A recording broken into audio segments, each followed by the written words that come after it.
Bonjour à tous et à toutes, je suis Léonce Bonego, architecte et chef de projet chez Castor Africa. Je vous souhaite la bienvenue sur notre projet Eternity, qui est un bâtiment à usage d'habitation constitué de 4 étages avec un sous-sol. Et aujourd'hui, nous sommes prêts pour faire le coulage du radier du sous-sol. Avant le coulage, il y a plusieurs éléments qui sont essentiels à intégrer à notre radier.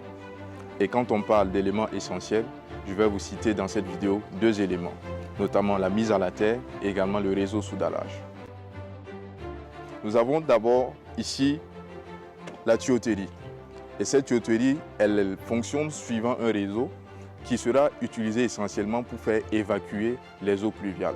Venez, je vous montre tout le schéma. Notre système commence ici. Et exactement là, nous avons un tuyau qui est censé recevoir par la suite un siphon de sol.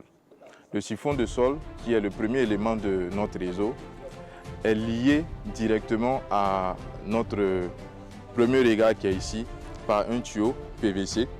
Et à partir de ce regard, nous avons une suite constituée à la fois de siphons, de regards et de tuyauterie qui vont aboutir à notre fosse de relevage. Et exactement au niveau de la fosse de relevage, nous avons une pompe qui aura essentiellement pour rôle de nous permettre d'évacuer l'eau de pluie et les différentes eaux de lavage des véhicules qui seront faites dans le sous-sol ici vers le réseau public. Le système de mise à la terre, c'est un élément qui est indispensable à tout bâtiment. Et là, il se fait à l'aide de cuivre nu. Le cuivre nu, c'est un bon conducteur d'électricité.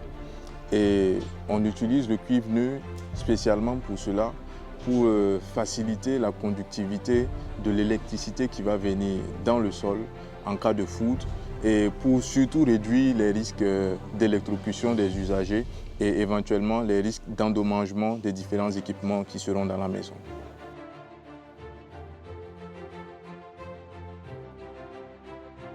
Maintenant que tous les réseaux sous dallage ont été mis en place, nous prenons le soin, juste avant de couler le béton, d'arroser la surface qui va l'accueillir. Et cela est fait essentiellement pour faciliter l'adhérence du béton sur la surface qui est le béton de propriété.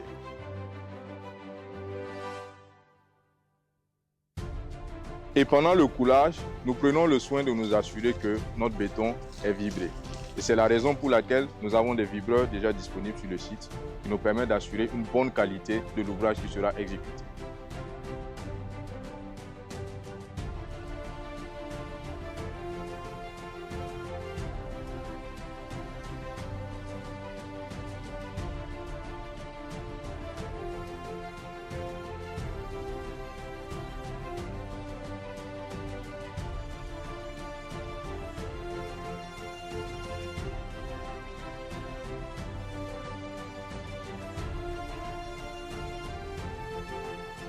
Nous sommes au terme de notre vidéo, j'espère qu'elle vous a plu.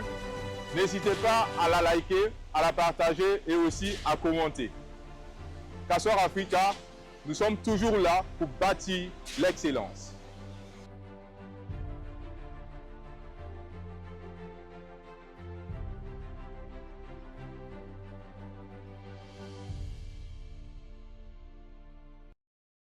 Castor Africa, bâtir l'excellence.